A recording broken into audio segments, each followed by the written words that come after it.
sinceramente estamos sirviendo a Dios. Si usted por circunstancias físicas no puede servir a Dios desde ese punto de vista, sí puede orar. ¿No es verdad? Y cuando ora, está sirviendo a Dios. Ahora escúcheme atentamente. Con frecuencia la oración es el más grande fracaso del cristiano. Y aunque oremos, nuestras oraciones no son contestadas. Busque Isaías 1:15. Hablando a esa generación de Isaías, Dios dijo: cuando extendáis vuestras manos, yo esconderé de vosotros mis ojos. Asimismo, cuando multipliquéis la oración, yo no oiré. Esto es extraño, porque Dios quiere contestar nuestras oraciones. Y sin embargo, Él dice que hay ciertas situaciones en las cuales Él esconde su rostro de nosotros y que a pesar de la multitud de nuestras oraciones, Él no escuchará. ¿Por qué?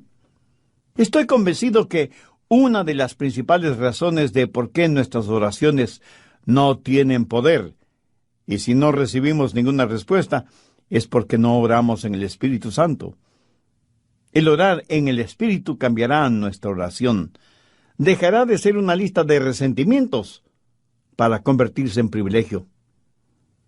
¿Qué es lo que el Espíritu Santo hace por medio de nosotros? Nos da fortaleza precisamente para poder orar. En Romanos 8, quiero que note unos versos muy significativos, comenzando con el verso 5. Porque los que son de la carne piensan en las cosas de la carne. Aquí la Biblia establece un principio que tiene que ver con la forma de vida que heredamos de Adán. Cuando la Biblia usa la palabra carne, está hablando de nuestra naturaleza no regenerada. Romanos 8, versos 5 y 7, continúa diciendo: pero los que son del Espíritu, en las cosas del Espíritu. Porque el ocuparse de la carne es muerte, pero el ocuparse del Espíritu es vida y paz, por cuanto la mente carnal es enemistad contra Dios. La palabra enemistad aquí significa guerra. El apóstol sigue diciendo: porque no se sujeta a la ley de Dios, ni tampoco puede. Tenemos en nosotros una naturaleza espiritual, pero también una naturaleza carnal, y hay una batalla entre las dos naturalezas, el espíritu contra la carne y la carne contra el espíritu.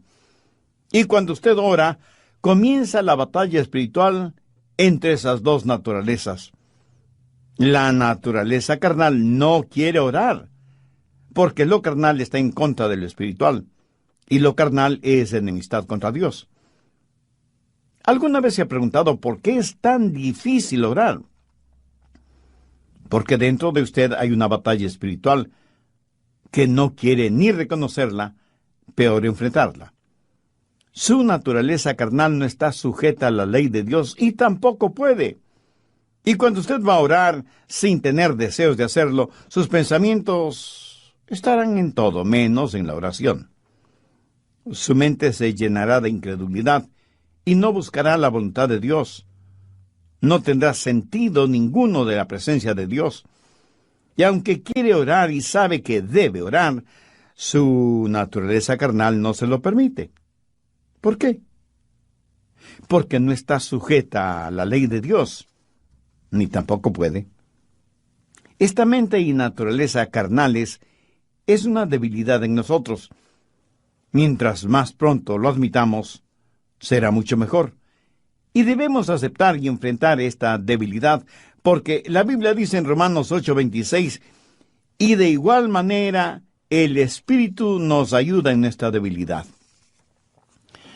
Una de las cosas más difíciles de aceptar por parte de los cristianos es nuestra debilidad espiritual. Vamos por ahí negándola, tratando de demostrar que no somos débiles, cuando lo que debemos hacer es humillarnos, inclinar nuestra cabeza y aceptar que somos débiles. Y debemos hacerlo por dos razones. Primera, porque la Biblia así lo dice. No es que usted tiene un complejo de inferioridad, sino que tiene una debilidad espiritual. Por favor, acéptela. En segundo lugar, Su debilidad puede ser una ventaja. Piénselo desde el siguiente punto de vista. ¿Por qué Dios permite que usted tenga esa debilidad? Para que usted no sea independiente en sus oraciones, para que su total dependencia sea en Él. Según la Biblia, el secreto de su fortaleza es el que entienda su debilidad y, por lo tanto, deje de depender en usted mismo. Busque 2 de Corintios 12:9. Dios le habla al apóstol Pablo y le dice: «Bástate mi gracia, porque mi poder se perfecciona en la debilidad». ¿Lo entiende? La fortaleza de Dios se perfecciona en nuestra debilidad. Por eso Pablo pudo decir: «Porque cuando soy débil, entonces soy fuerte». Muchos dicen que la razón por la que no oran es porque son débiles. Pero la verdad es que a lo mejor usted no es lo suficientemente débil. A lo mejor no ha entendido por completo cuán débil debe ser para que no tenga que luchar cuando ora y comience a orar en el Espíritu. Verá, hay dos maneras de orar. La una es en la carne, y es por eso que cuesta tanto hacerlo. La otra es orar en la forma en que la Biblia lo enseña, o sea, admitiendo nuestra debilidad y confiando absolutamente en Dios. No creyendo que soy autosuficiente en la oración, sino orando en el Espíritu. Dios nos permite estar continuamente débiles para que podamos continuamente confiar en el Espíritu Santo. Hay 6 enemigos que evitan que oremos, y quiero que veamos cómo el orar en el Espíritu es la respuesta contra esos 6 enemigos.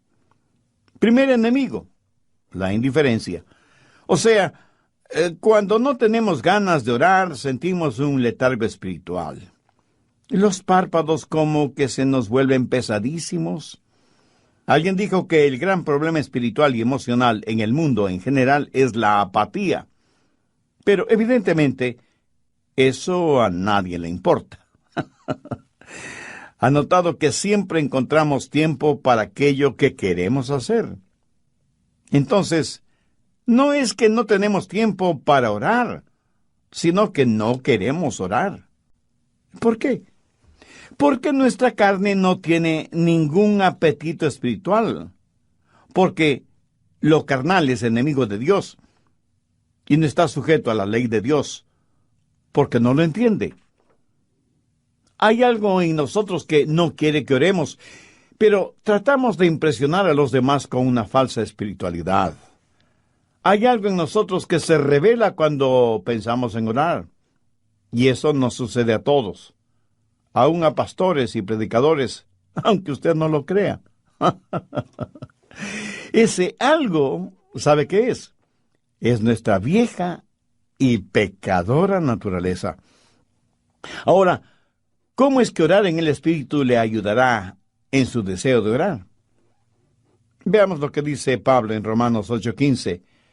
Pues no habéis recibido el espíritu de esclavitud para estar otra vez en temor, sino que habéis recibido el espíritu de adopción, por el cual clamamos: Abba, Padre. ¿Quién exclama Abba, Padre, en nosotros? El Espíritu Santo de Dios. El Espíritu Santo ama el orar. Y cuando usted deje en libertad al Espíritu Santo en usted, entonces Él le da la energía y el deseo de orar. Anote al margen Gálatas 4:6.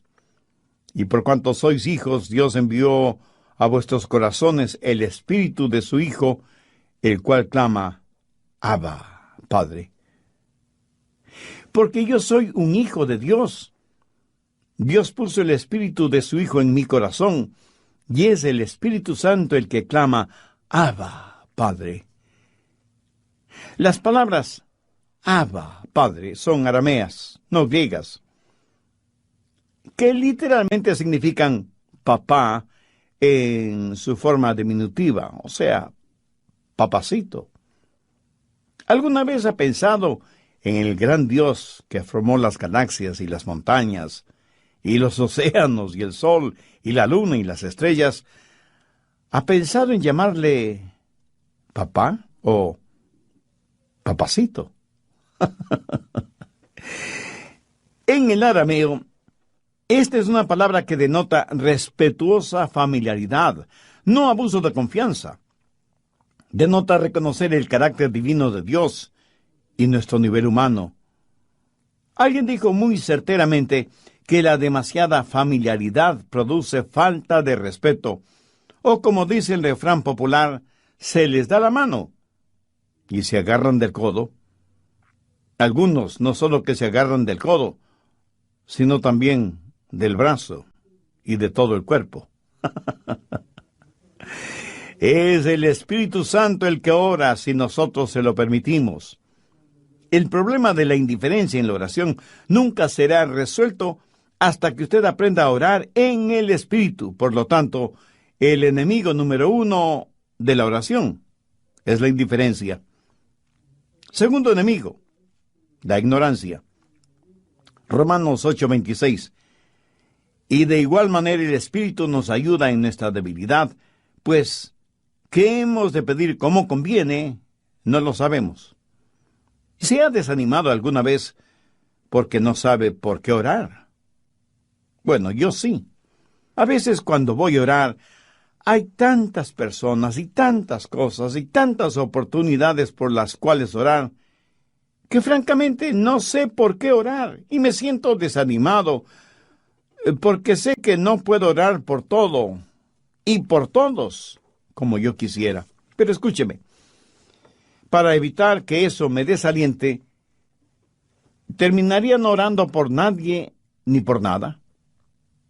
Lo que quiero decir es que a veces tenemos tanto por qué orar que no sabemos por qué orar. Espero que no le haya confundido. Pero para que la oración sea efectiva, debe ser selectiva. ¿Cómo saber por quién o por qué orar? Si el Espíritu Santo pone en su corazón el nombre de una persona en particular o de una situación específica, entonces esa persona o esa circunstancia será el motivo de su oración. Todos quienes están en autoridad gubernamental, militar y religiosa deben ser su constante motivo de oración, así como misioneros y organizaciones dedicadas a la predicación de la palabra y a la ayuda cristiana en todas partes del mundo. Escúcheme, ningún ser humano, por muy cristiano que sea, puede orar por todas estas cosas. Pero el Espíritu Santo sabe por lo que usted debe orar. Cuando yo no sé por lo que debo orar, y cuando no sé cómo orar, dependo totalmente del Espíritu Santo que vive en mí, porque Él sí sabe por quién debo orar y cómo debo orar. Suponga que hay un creyente, un anciano de 80 o 90 años que está muy enfermo, y usted va a orar por él. ¿Le pide a Dios que le restaure la salud o que se lo lleve al cielo? ¡Qué decisión!, ¿verdad?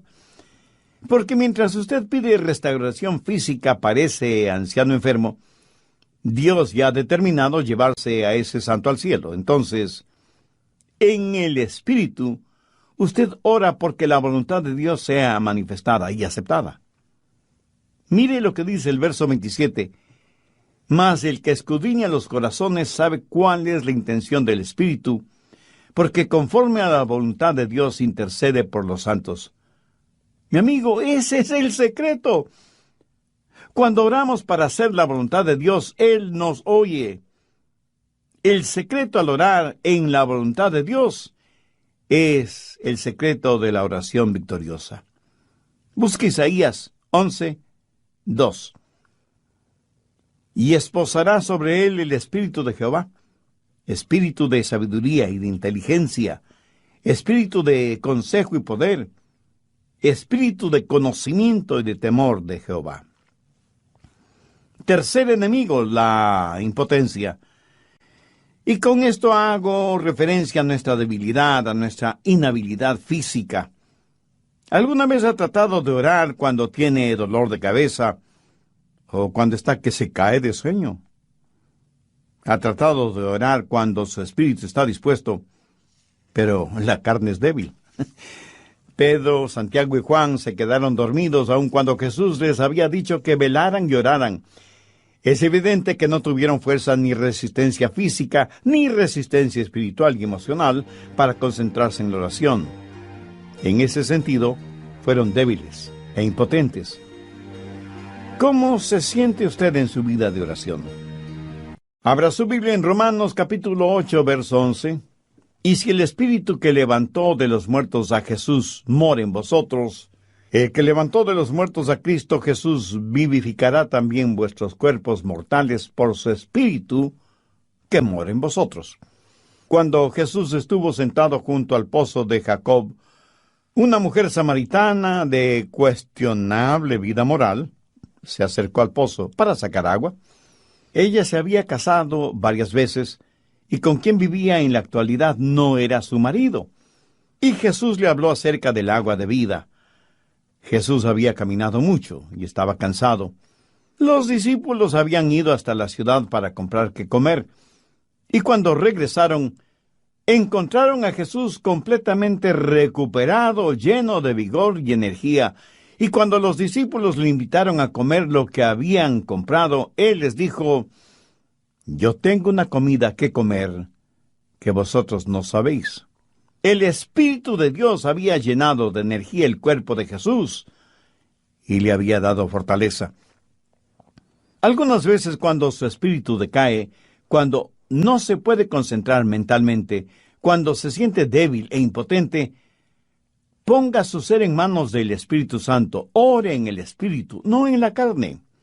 Si usted tiene problemas de sueño cuando ora, no se vaya a la cama a orar, ni se arrodille poniendo su cabeza en un suave almohadón. Le puedo asegurar que se quedará dormido antes de haber empezado a orar. Se lo aseguro. ¿Sabe lo que hago cuando a mí me sucede eso? Me levanto y comienzo a caminar, y oro mientras camino. Como se puede imaginar, no me quedo dormido si estoy caminando. Y como al caminar estoy bien despierto, entonces oro.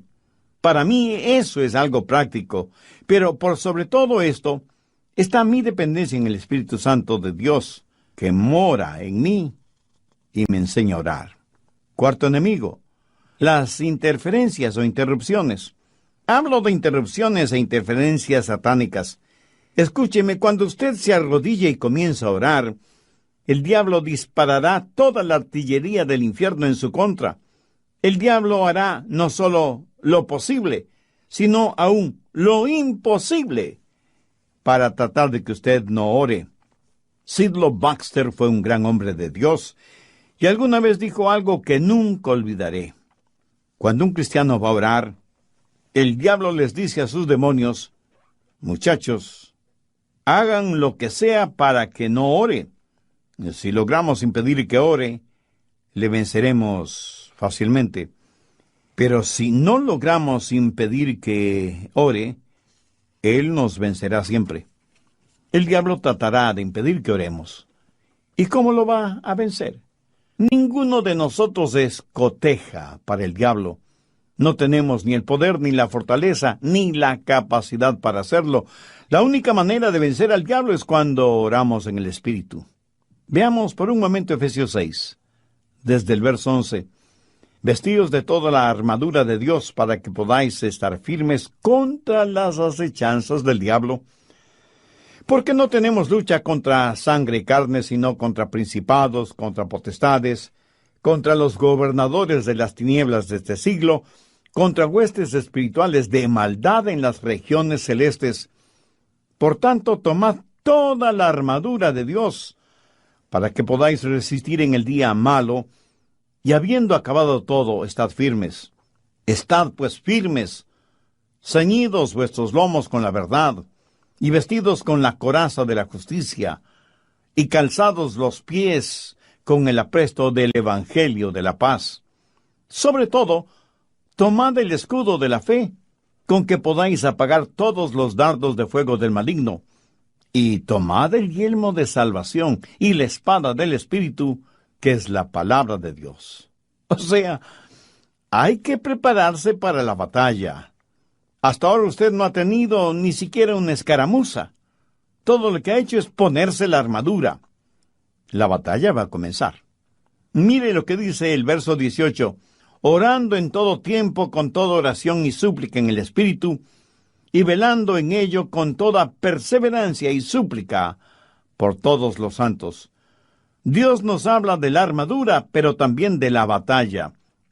Los cristianos están en una guerra, y esa guerra será ganada o perdida en nuestras rodillas y en oración. Y cuando vamos a nuestras iglesias, no vamos a guerrear, sino a recoger los despojos de la batalla. ¿Cómo vamos a vencer al diablo? Recuerde, estoy hablando de interferencias e interrupciones. Por lo general, ¿qué es lo que sucede justo cuando usted va a orar? Pues suena el teléfono, algún alimento se quema en la cocina, los hijos pelean, y todo esto le produce un tremendo dolor de cabeza, y su mente es distraída del propósito primario. ¿No le ha pasado a usted eso? Pues a mí sí. Ahora, ¿quién está detrás de todo esto? Nuestro enemigo, el diablo. ¿Por qué él no quiere que usted ore? No quiere que su mente y su espíritu y su corazón estén concentrados en oración y súplica en el Espíritu. Por eso es que hay que ponerse la armadura de Dios no solo para batallar, sino para orar. Porque orar en el Espíritu es una verdadera batalla. Y el diablo no escoteja para el Espíritu Santo de Dios. Usted no puede orar con efectividad en la carne debido a las interferencias, a las interrupciones que el diablo pone y pondrá en su camino. Volvamos otra vez a Romanos 8. No solo tenemos problemas de indiferencia y de ignorancia, y de impotencia y de interferencia. Quinto enemigo, la inexpresividad. Hay veces cuando no somos capaces de decir lo que debemos decir, lo que es necesario decir, o lo que queremos decir. A veces no encontramos las palabras adecuadas y nos sentimos frustrados porque tenemos la impresión de que nuestro vocabulario es inadecuado. Hay veces que queremos adorar y otras veces queremos implorar, acercarnos a Dios con alguna petición legítima, y sin embargo nos volvemos inexpresivos. A veces en nuestro corazón tenemos sentimientos pero tan profundos, y sin embargo no encontramos las palabras para expresarlos. ¿No ha experimentado usted eso alguna vez? Debo admitir que yo sí. Pero gracias a Dios, mire lo que el apóstol Pablo dice en Romanos 8:26. Y de igual manera el Espíritu nos ayuda en nuestra debilidad, pues ¿qué hemos de pedir como conviene? No lo sabemos. Pero el Espíritu mismo intercede por nosotros con gemidos indecibles. ¿Entiende esto? El Espíritu Santo de Dios a veces toma mis gemidos y palabras que ni siquiera puedo pronunciar. Por así decirlo, el Espíritu Santo es nuestro traductor e intérprete. Ahora escúcheme atentamente. Algunas personas creen que orar en el Espíritu es hablar en lenguas. Pues no lo es. Y no es de eso de lo que el apóstol está hablando aquí.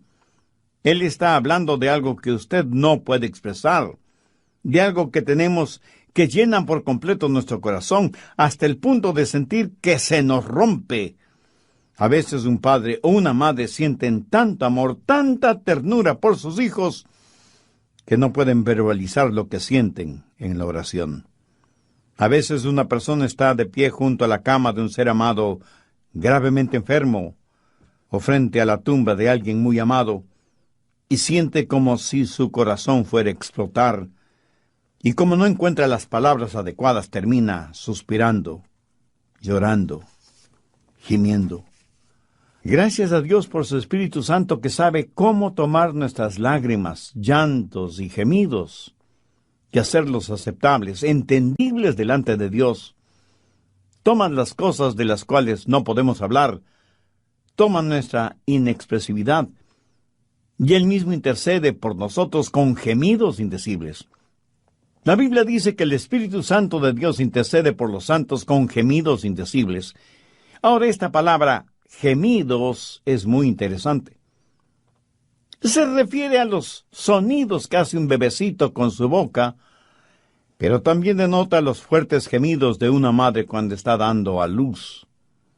Esos sonidos emitidos por una mujer que está dando a luz son únicos en su género. Y es un gemido transfigurado por la expectativa de la llegada del bebé. Y bien se podría decir que es la más sentida, la más profunda forma de oración.